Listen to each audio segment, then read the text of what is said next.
Buenos días. Nos trajo un invitado hoy. Tenemos al doctor Manuel Rojas Pérez. Manuel Rojas Pérez. Manuel Rojas Pérez es profesor de Derecho Constitucional en la Universidad Central de Venezuela, ¿no? Oh. Sí.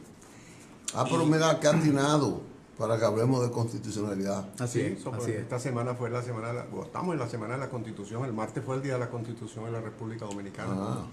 Y es uno de los ponentes en las jornadas de Derecho Administrativo y Constitucional que se está dando en la República Dominicana. Por cierto, vi el nombre de la jornada, jornadas pre-Bercaría. Esa jornada siempre se daba en Venezuela. Sí. Primero vamos a saludar a lo que llegó. Manuel Rojas, ¿cómo está usted? Andrés, muchas gracias, Isidro. Sí, en efecto, fíjense. ¿Y las trasladaron para acá? Sí. Estamos aquí desde el lunes porque en Venezuela históricamente se dan las jornadas internacionales de derecho administrativo Alan Randolph Brewer Carías, en homenaje a uno de los máximos exponentes del derecho público en toda Iberoamérica, como es el profesor Brewer Carías, profesor venezolano, pero que ha trascendido con su obra jurídica, con su obra académica, ha trascendido a Venezuela. Entonces, en República Dominicana, por ejemplo, como a mí me quedó muy claro, en las jornadas de ayer al profesor Brewer Carías se le estudia mucho aquí en su país. Resulta que por la crisis económica que estamos viviendo en Venezuela, las jornadas no se pudieron hacer más allá. Desde el año 2007 se suspendieron las jornadas, unas jornadas que se hacían año tras año y eran las que marcaban la tendencia del derecho administrativo, repito, no solo en Venezuela, sino en toda Latinoamérica e incluso España, Italia, Francia, donde profesores profesores e incluso alumnos, abogados de esos países iban a Venezuela en su momento a estudiar lo que salía de esa jornada. Entonces, gracias a la crisis, gracias a lo que estamos viviendo en Venezuela, esas jornadas internacionales se suspendieron. Por supuesto, también tiene que ver el hecho que al profesor Brewer Carías en el año 2006 se le pretendió culpar, se le imputó de hecho en los tribunales penales, malamente, hay que decirlo, por los hechos del 11 de abril en Venezuela, que es cuando se dio una revuelta del 2002, aquella revuelta popular que sacó temporalmente del ejercicio del poder al presidente Chávez, luego volvió, bueno, es el golpe de estado del empresario. Sí, de Carmona Estanca. Entonces, además de la situación de conflictividad económica en el país, estaba la situación que el protagonista de la jornada, el que homenajeamos regularmente, pues no podía estar porque no podía entrar a Venezuela. Si entraba a Venezuela, bueno, ya sabemos lo que iba a pasar. A raíz de eso, bueno, el foro jurídico dominicano, o especialmente el profesor Eduardo Jorge Prats, quien es el presidente de la Asociación de Derecho Constitucional Dominicano, pues bueno, fue impulsando esto conjuntamente con la Fundación Estudio de Derecho Administrativo, de la cual yo formo parte, su presidenta Belén Ramírez Landaeta en Venezuela, impulsaron el hecho de retomar nuevamente las jornadas. Y la verdad es que ha sido un éxito. Ha sido un éxito. Más de 300 abogados dominicanos han estado presentes. Sí. No, y hasta, de verdad que por lo menos el día de ayer, ya hoy, es la segunda jornada. Yo vi el panel de expositores y de muchos países y con mucha calidad.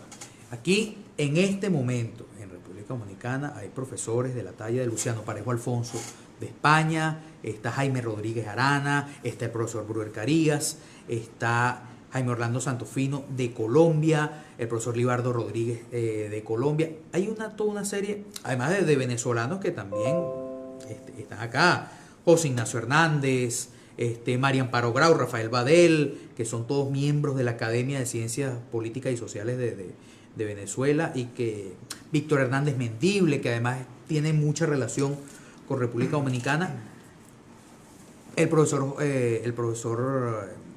Eduardo Jorge Prats.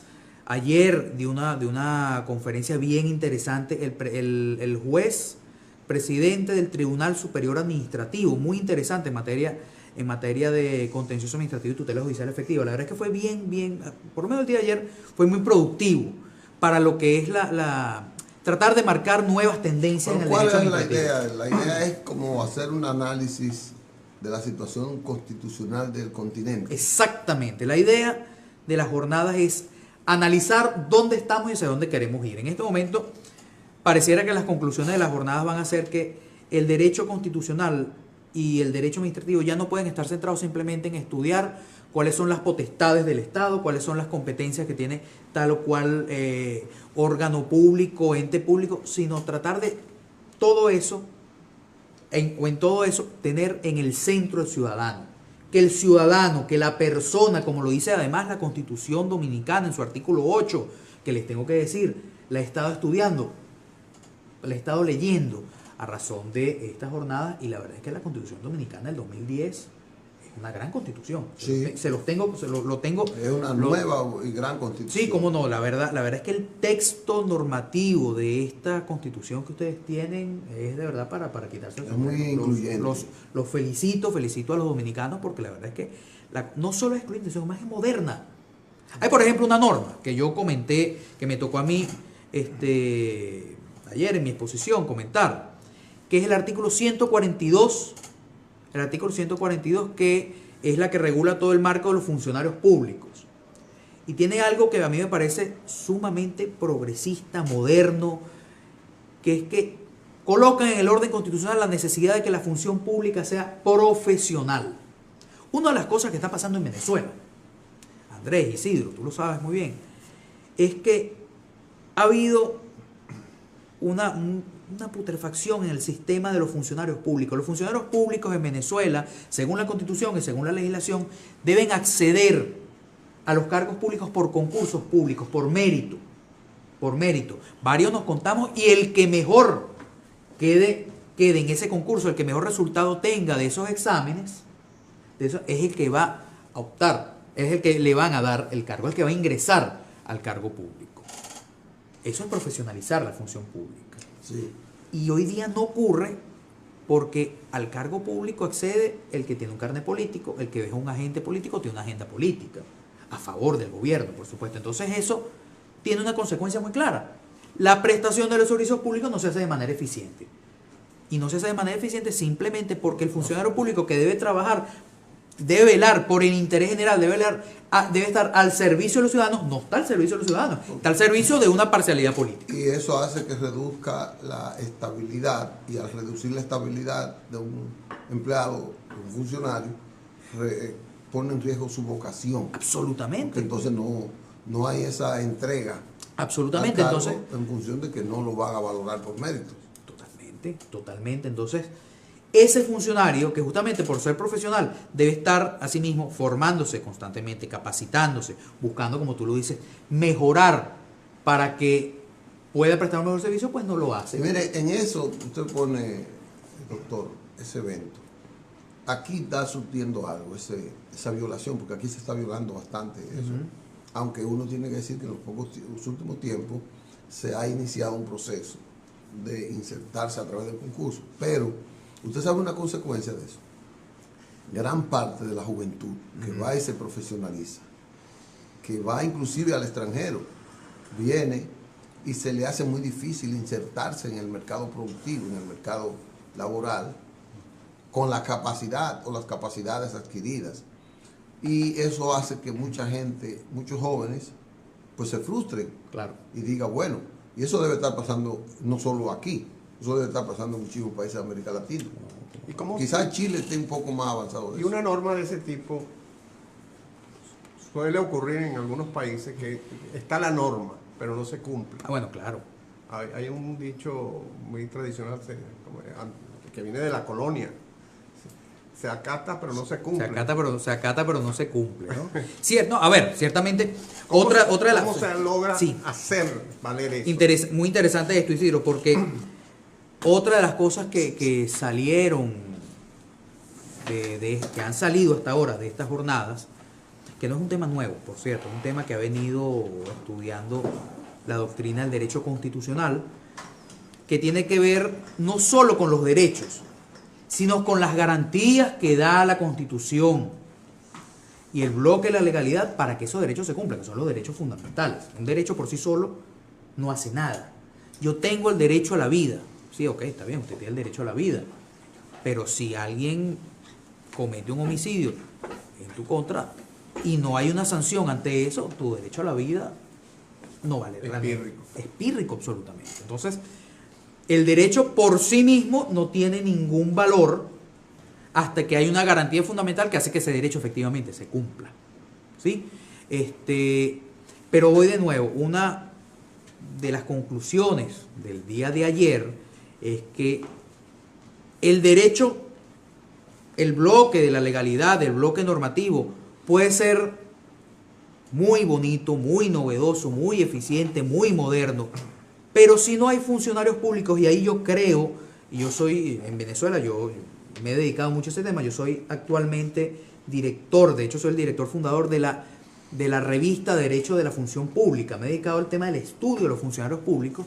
Yo estoy convencido que si no hay funcionarios públicos que quieran hacer cumplir y valer la Constitución y la ley, pues simplemente no hace nada. El elemento humano dentro del derecho, la verdad es que simplemente es básico. Ahora, esa tendencia constitucional la podemos enmarcar en una tendencia ideológica mayor, que es la de la democracia participativa. Sí, porque tú me estás colocando al ciudadano como centro, sí, lo cual es lo correcto.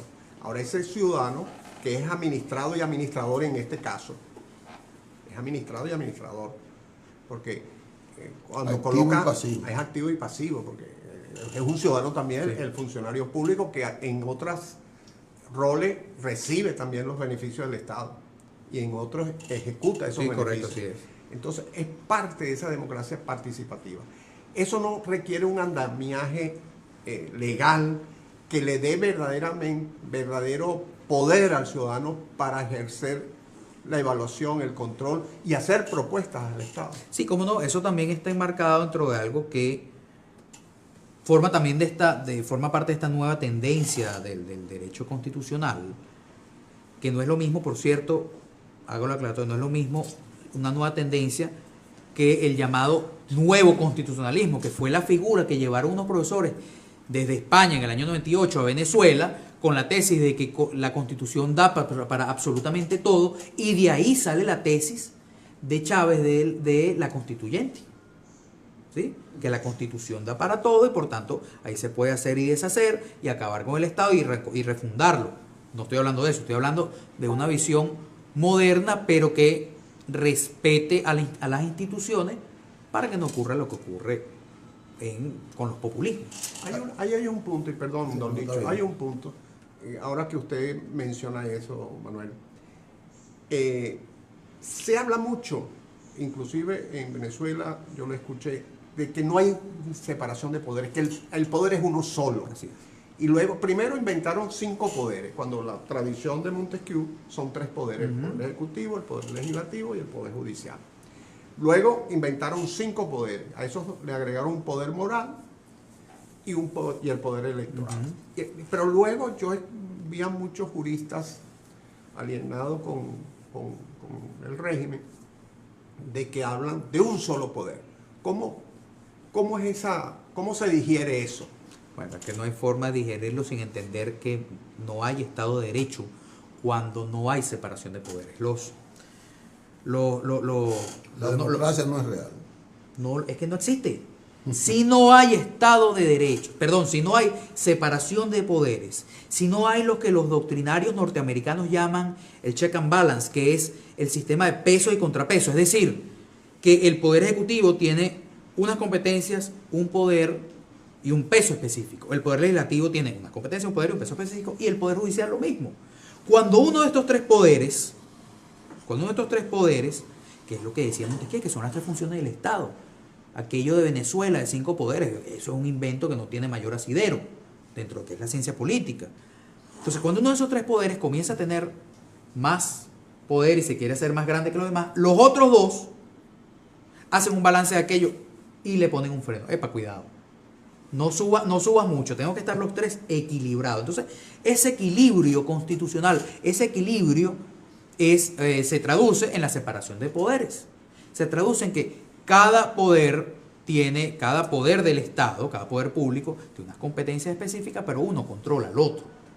Y ahí es donde la democracia se hace efectiva. En el caso venezolano, fíjate que a pesar de que la Constitución venezolana, repito, de manera absurda establece 5 poderes cuando las funciones del Estado son 3 y solo 3,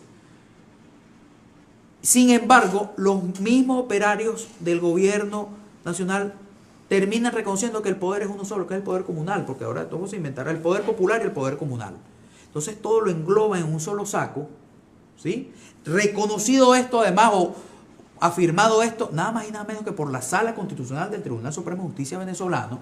Ahí es donde tú te das cuenta, o una de las cosas que nos hace concluir rápidamente lo que tú decías: la democracia no es real, la democracia no es efectiva, la democracia simplemente no existe cuando no hay estos elementos.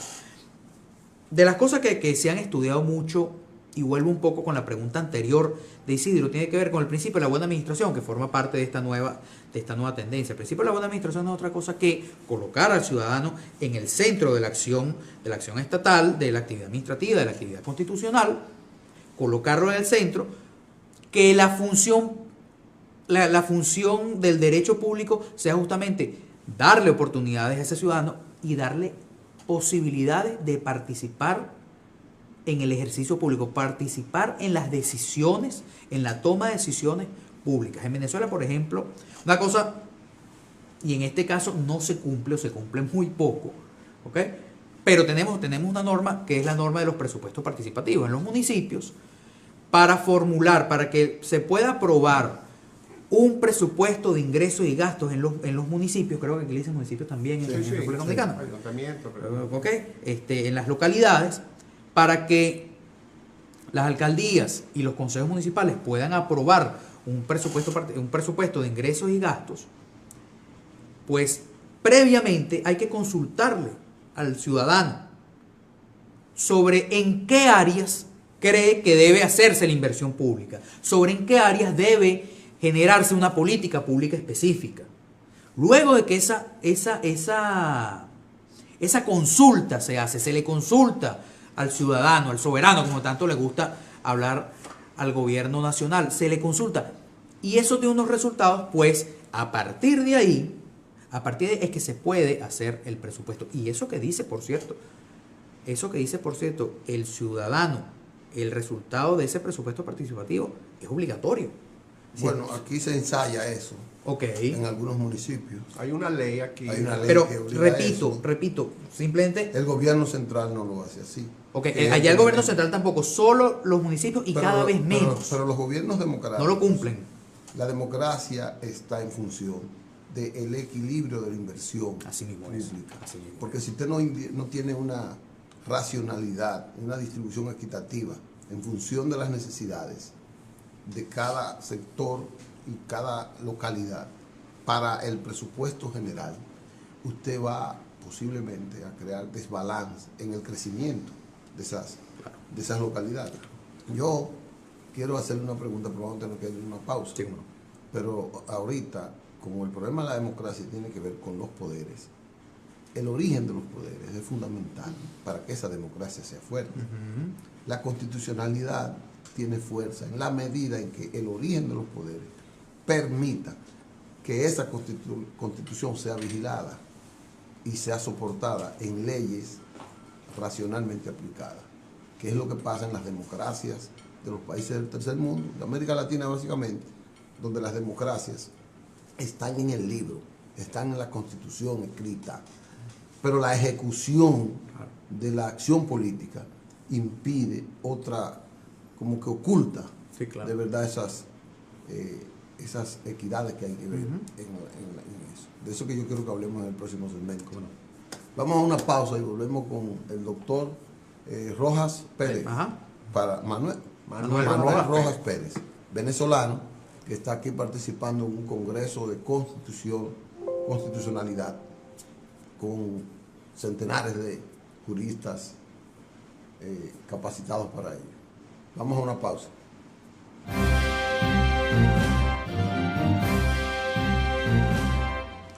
Bien, regresamos con ustedes. El doctor Manuel Pérez está con nosotros. Rojas Pérez, venezolano, está con nosotros, con Isidro Toro, en este compartir sobre ideas importantes de la Constitución.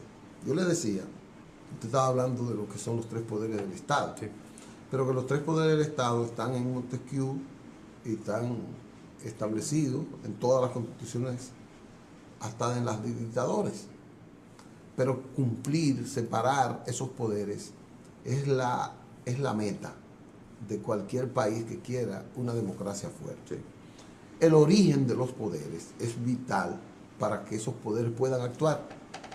Porque países como en América Latina, este es un ejemplo, en donde no hay control financiero en el uso de los recursos, no hay un tribunal administrativo, aunque sí existe un tribunal administrativo que pueda poner controles al uso indiscriminado y ventajoso de los recursos que generan ese poder o esos poderes. Entonces terminamos con que hay una democracia, pero resulta que esa democracia está en manos de una persona o de un grupo de personas, vayas a entender, o de un partido. Entonces cuando la democracia tiene que demostrarse, tiene que ponerse eficaz para respetar los derechos de la ciudadanía, derechos electorales, derechos económicos, derechos sociales, derechos políticos. Entonces esa democracia no funciona. ¿Por qué? Porque el origen fue maleado desde el inicio para que responda solo a una idea. La justicia aquí está todavía en manos de los políticos, pero el que tiene el control político del Senado y del Congreso, porque realmente lo deciden los congresistas y el presidente de la República. Entonces cualquier justicia que salga de ahí va a estar maleada, contaminada del poder que tiene el presidente, que tiene quien controla el Senado y la Cámara de Diputados, el Congreso. Entonces es una justicia que siempre va a estar dependiendo de lo que diga el poder político. Y si fuera un poder político que sirva de contrapeso, pero hay países donde el contrapeso se perdió, entonces eso daña la Constitución y eso hace que los derechos constitucionales estén opacados en esa parte. A mí me gustaría que usted me diga cuál podría ser la solución a ese caso en función de la realidad que tenemos que buscar, que es la verdadera separación de poderes para que haya una democracia efectiva. A ver, más allá, por supuesto, del tema dominicano. No puedo, además, por desconocimiento, pero además todo sería grosero de mi parte hacerlo. Se lo puse de ejemplo nada más. No, correcto, pero igual hago la aclaratoria. En Venezuela también. Venezuela quizás pueda utilicemos el caso venezolano. O podemos hacerlo incluso de manera genérica. La democracia no solo tiene que ver con un texto, la democracia no tiene que ver con una norma que esté ahí, la democracia tiene que ver con que los ciudadanos crean de verdad que esa es la vía y ese es el sistema. En Venezuela, por ejemplo, hasta el año 1945 no teníamos democracia. Hasta 1945 veníamos de un proceso que ya no era totalitario, autoritario como lo era en la dictadura del general Gómez, pero tampoco era una democracia. En el año 1945 toma el poder la Junta Revolucionaria del Gobierno con Rómulo Betancourt y a partir de ese entonces parte de la política de Estado no solamente fue llevar el ejercicio del poder, sino enseñar a los venezolanos que la democracia era la vía. Te pongo un ejemplo de lo que hizo la Junta Revolucionaria de Gobierno del 45. Ellos toman el poder, anuncian elecciones para dentro de un año y en ese mismo decreto los miembros de la Junta señalaron que ellos tenían prohibido postular, ser candidatos. Con el ejemplo, el venezolano comenzó a entender, oye, que por ahí va la cosa. A raíz entonces de la no eternización del poder. Por supuesto. Entonces, desde el Estado se comenzó a dar ejemplos a los ciudadanos, a hacerle entender lo que yo llamo, y lo digo no en pocas oportunidades, la sangre democrática que todavía nos corre a los venezolanos por las venas y el ADN que todavía nos queda en las venas a los venezolanos, que es lo que ha hecho que a pesar que Maduro y Chávez y ahora Maduro ha avanzado mucho, no han podido avanzar más. Ha podido ser peor. Ha podido ser peor desde el punto de vista político, no desde el punto de vista económico, pero desde el punto de vista político ha podido ser peor el tema venezolano, sino es porque nosotros mismos siempre termina aguantando la cosa, porque el venezolano, hay una conciencia mayor. Lo tenemos ahí, y es por eso, no porque se estableció en una norma, en una constitución, en un gran texto, que el sistema democrático es el que será implementado en Venezuela. No, es porque se le hizo entender a los venezolanos desde las esferas del poder que es la democracia la vía. Es así cuando la cultura democrática se inserta en los ciudadanos, es que la democracia es realmente efectiva. Los grandes países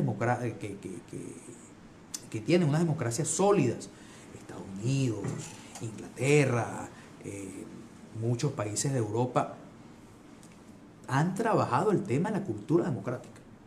Y ahí es donde yo creo que está la clave. Yo creo que la clave es esa, en ir al ciudadano y expresarle, señalarle, enseñarle.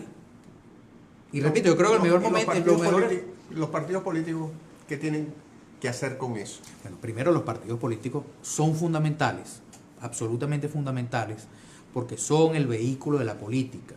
Pero los partidos políticos son los primeros que están llamados justamente a esto que estoy diciendo. Son los que tienen también una carga fundamental en enseñar, en llevar esa cultura de democracia a los ciudadanos a partir de ahí. Entonces, un partido político democrático es la base de un Estado democrático. Absolutamente. Y no quiere decir con esto... Como el ejemplo de donde salen los funcionarios democráticos, es del Partido Democrático. Mira, y transparente. Los partidos políticos son base fundamental, repito, de las democracias. Siempre y cuando estos partidos políticos crean en la democracia. En el caso venezolano, el actual partido de gobierno no trabaja bajo conceptos democráticos. Hace unos pocos meses se dio el quinto congreso del Partido Socialista Unido de Gobierno. Y ahí un entonces ministro, Elías Agua, que era ministro de Educación, se atrevió... Fue canciller también. Que fue canciller, se ha pasado por varios cargos. Por varios cargos. Él es del entorno. Sí, él se ha tenido varios cargos. No sé cómo decimos en Venezuela, tiene más puestos que un autobús, se ha tenido más puestos con autobús. Bueno, este señor se atrevió, nadie entiende por qué tuvo ese atrevimiento, de pedir elecciones dentro del PSU. Dentro del PSV. Y además lo dijo en medio de una charla que estaba dando. Tampoco te creas que es que hizo una manifestación y salieron pancartas. No. Dentro de su discurso sugirió que había que haber elecciones. A la semana ya no era ministro. A la semana lo sacaron de la Dirección Nacional y está en este momento execrado. En el ostracismo. No me diga. Absoluto ostracismo. Sí, señor.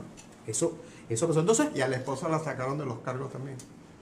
También, es que entonces ahora todo el entorno de este caballero hoy día está en la lista negra. Eso no es democracia. No es democracia para nada. Entonces, cuando el partido de gobierno, como nos pasa en Venezuela, no es democracia, absolutamente tiránico, por supuesto que el resultado de eso va a ser que el ejercicio del gobierno va a ser tiránico también. Eso es, en este caso, eso es matemático. ¿Qué usted propone para que los poderes tengan un origen que pudiera decirse realmente que respondan a la verdadera intención de un pueblo democrático? Bueno, repito, primero que todo, impulsar la cultura democrática. Ese es el primer gran elemento. Segundo, que esa cultura democrática también lleve una cultura de respeto a las instituciones y respeto a la Constitución. Ayer el profesor Bruber Carías le recomendaba a los dominicanos: cuiden su Constitución, cuiden su Estado de Derecho. A mí me parece que esa fue una recomendación muy importante, porque a veces creemos que las cosas no nos van a pasar.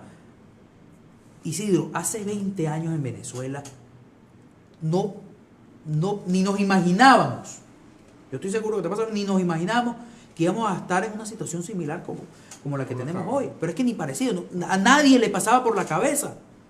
A nadie. Pero no cuidamos nuestra Pero constitución. no hace 20 años, hace 15. Correcto, Ya incluso con el menos. presidente Chávez Correcto, mandando. exactamente, incluso menos. Ya los estados pueden fallar. Los estados pueden fallar, es lo que se llama los estados fallidos, que es cuando los elementos del estado no funcionan, cuando los elementos constitutivos del estado, que son pueblo, poder y territorio, algunos de ellos no funcionan. En Venezuela, por ejemplo, el tema del territorio. Las fronteras venezolanas en este momento tienen una crisis muy grave.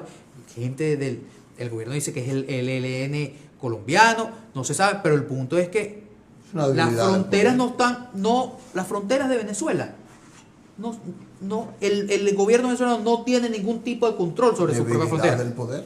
Hay una falla en el tema del territorio. Hay una falla, dije pueblo, poder y territorio. Hay una falla en el pueblo. El pueblo se está yendo. Está huyendo. Porque el poder no le responde. Porque hay una falla también en el poder. Porque el poder no le responde porque solo está siendo utilizado para un interés absolutamente personalista.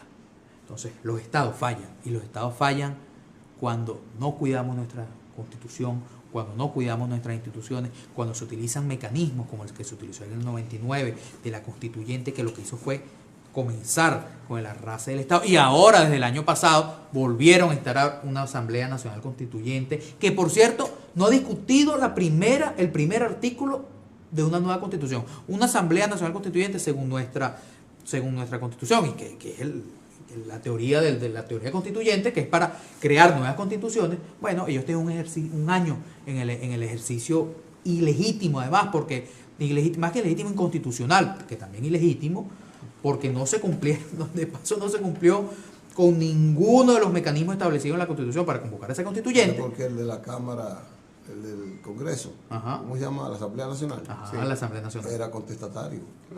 Claro, es que entonces se montó esta constituyente no para hacer una nueva constitución, sino para crear un parlamento paralelo. Aniquilar. Y el control ciudadano, ¿cómo una constitución concibe el control ciudadano y cómo lo hace realmente efectivo? ¿Qué instrumento puede darle al ciudadano para que ejerza ese control ciudadano sobre la constitución y sobre todo el entramado? Una de las garantías fundamentales, extraconstitucionales en este caso, es el control ciudadano. El ejercicio de control del pueblo, de la gente, no solo en elecciones. Referéndum, por ejemplo, los Claro, referendos abrogatorios. correcto. Todo eso son figuras que sirven en un estado de derecho. Pero de nuevo, ahí tiene que ver con lo que yo decía anteriormente, con la capacidad de los funcionarios de hacer respetar las constituciones y las leyes. El caso del toca traer el caso del referendo. Resulta nosotros desde hace 2 años estuvimos pidiendo referendo revocatorio en Venezuela, y el Consejo Nacional Electoral, uno de los poderes constitucionales en Venezuela, uno de los órganos del poder público, así como todos menos la Asamblea Nacional, todos controlados por el Partido Socialista Unido de Gobierno, por el señor Maduro, a nuestra solicitud de referendo revocatorio, eso le pusieron todas las trabas del mundo, todas. Cuando te digo es que había que firmar, pero esas firmas no podían ser en cualquier hora, tenía que ser un papel especial que sacaba la Casa de la Moneda, que es del gobierno, pero entonces cuando eso se hacía la solicitud, la Casa de la Moneda no daba el papel, luego no podías, tu derecho no lo podías ejecutar. ¿Cómo? Tenemos que irnos a una pausa. Y yo tengo 2 o 3 preguntas y todo tiene seguro global. Yo le voy a hacer un par de preguntas. A ver. Pero yo le quiero hacer. Se está dando un movimiento en América Latina de que las excepciones en la Constitución son violatorias a los derechos. Le voy a decir, por ejemplo, el Toro tiene 22 años. Entonces, a los 22 años usted elige un presidente, pero usted no puede ser presidente. Entonces, eso es una excepción que se hace en la Constitución. Hay movimientos, por ejemplo, usted es presidente, la reelección está prohibida, entonces a usted le están violando un derecho, usted es un ciudadano común. Entonces, normal, entonces a usted esa Constitución tiene que ampararle, usted tiene derecho a ser elegido otra vez. Yo creo que ese movimiento, si es inconstitucional, si es como una antinomia de la realidad. O antidoctrina. O antidoctrina. Que usted me analice esa corriente que hay. Ok, de acuerdo. Lo he visto en Argentina, lo he visto en Perú, en Bolivia. Eso se ha aplicado ya. Y aquí también se Pero está... en Bolivia es peor. Perdió el referendo y entonces... Él hizo otra cosa. Lo hicieron por otra vía. Pero es por esa corriente que es por esa corriente. Entonces vamos a una pausa, doctor. Y volvemos para que usted ¿Cómo no? me enfoque esa visión que se está dando. En breve volvemos con el doctor Manuel Rojas.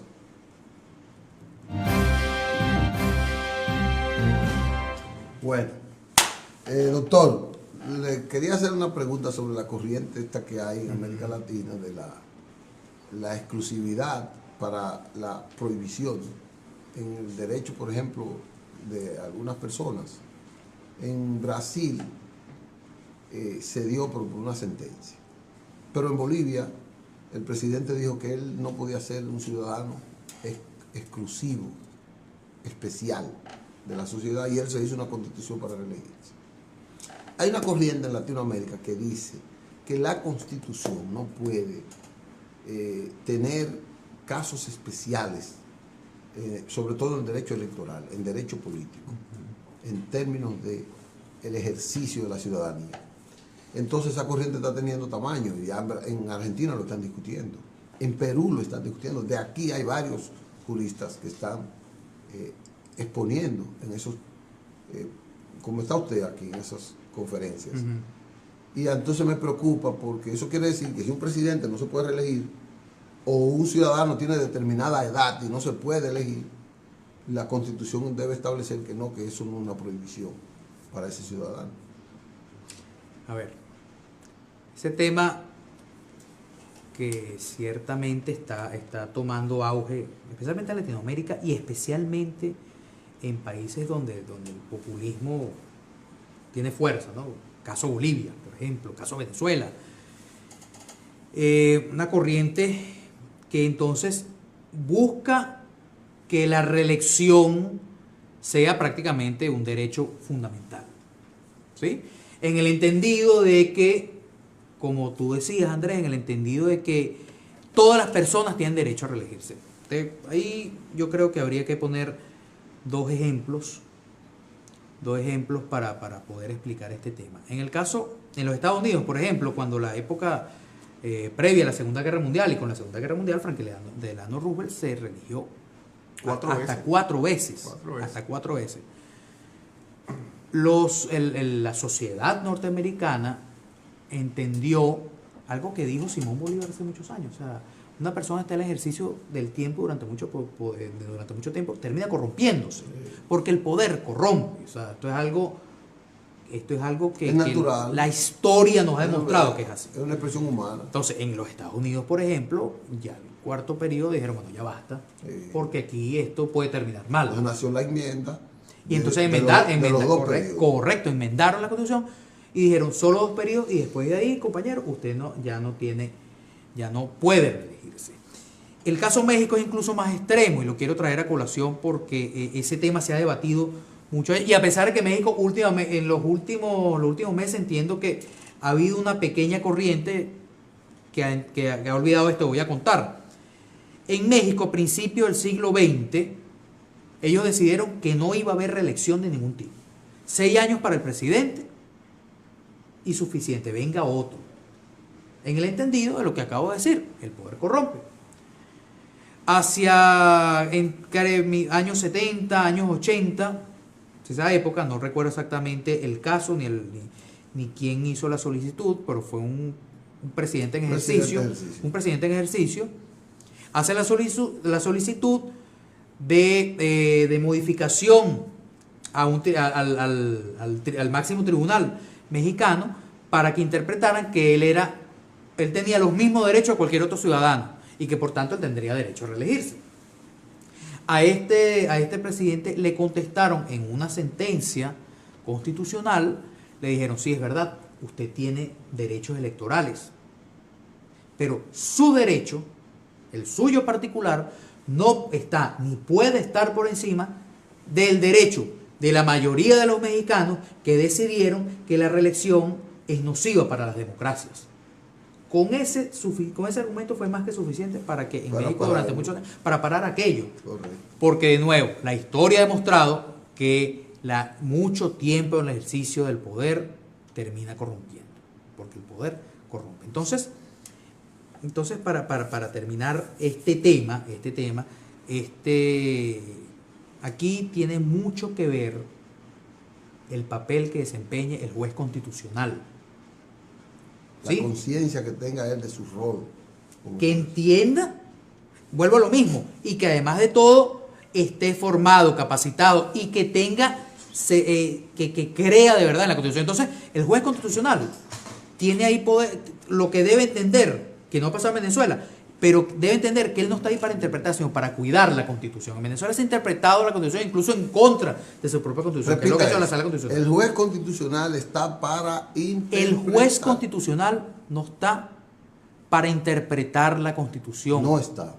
Salvo para un caso en concreto donde la Constitución no sea clara. Pero el papel natural del juez constitucional es cuidar, defender el texto constitucional, la norma constitucional. Esa es su labor y su función. Correcto. Magnífica conclusión. Mire, teníamos el tema de la democracia en Brasil. ¿Cómo se han expresado? La justicia. Ojalá que usted se pueda quedar y hagamos otro programa. Podemos hacer por video. Mi esposa no opina lo mismo. Que no tiene. Bueno, pues entonces tenemos que irnos, doctor. De verdad, doctor Toro, que ha sido una excelente entrevista. Yo le llamo un manjar para hablar de constitución en esa parte. Y nos gustaría de verdad que usted se quedara aquí. A mí me gustaría quedarme también. Una videoconferencia. Podemos hacer una videoconferencia. Perfecto. Bueno, compromiso de Isidro. Bueno, es un... Ya sabemos. Gracias, Muchas gracias. Gracias, doctor, de verdad, y bienvenido. Espero que le haya pasado bien. No, maravilloso. Aquí queremos los venezolanos. De verdad que sí. Aunque no a todos. Hasta los que se casan con acarigüeños. Con acarigüeños. Muchas gracias a ustedes. Señores, el doctor Manuel Rojas ha estado con nosotros, abogado constitucionalista venezolano que está participando en el Congreso de Constitucionalidad en República Dominicana. Él, Isidro Toro y nosotros les invitamos para que usted siga el programa. Mañana estaremos de nuevo con ustedes y ya tendremos otra temática que tratar. Así que gracias por su sintonía. Se me excusan los que están ahí que no les pude mencionar, pero mañana les menciono. Muchas gracias.